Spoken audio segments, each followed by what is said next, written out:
London.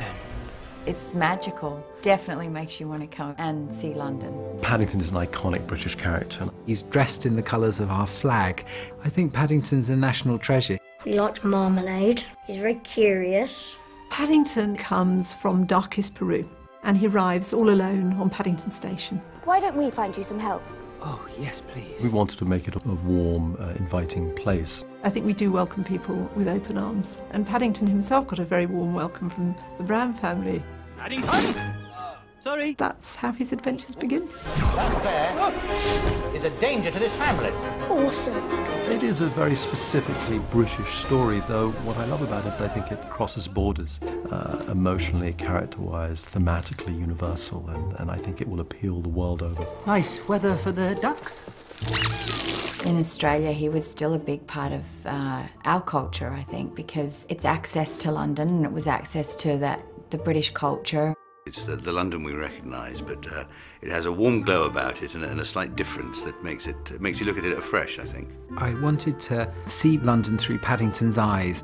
London's about the big and the small. There's these incredible icons, places like the Natural History Museum and Buckingham Palace and the Houses of Parliament and Tower Bridge. But it's also things like telephone boxes and black cabs. A city that's modern and ancient.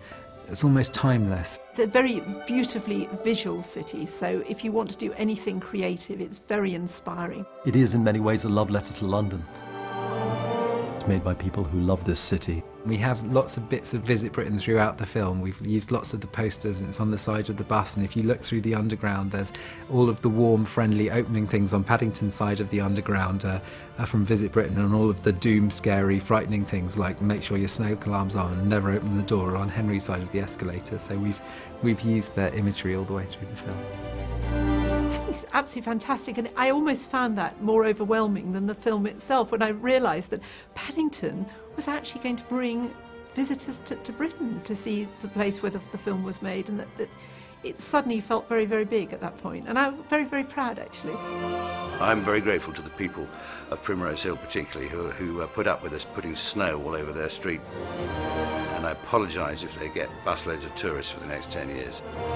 We've got Paddington taking selfies in front of the obvious places like Buckingham Palace and Stonehenge.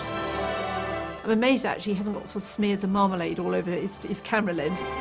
And it certainly makes you want to go and play with Paddington in London. That creature means a great deal to me. The studios, Leavesden and Elstree in our case, were fantastic to work at.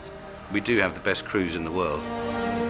The biggest films are all being shot in London. The Harry Potters, the Bonds. I think it's just that pursuit of excellence.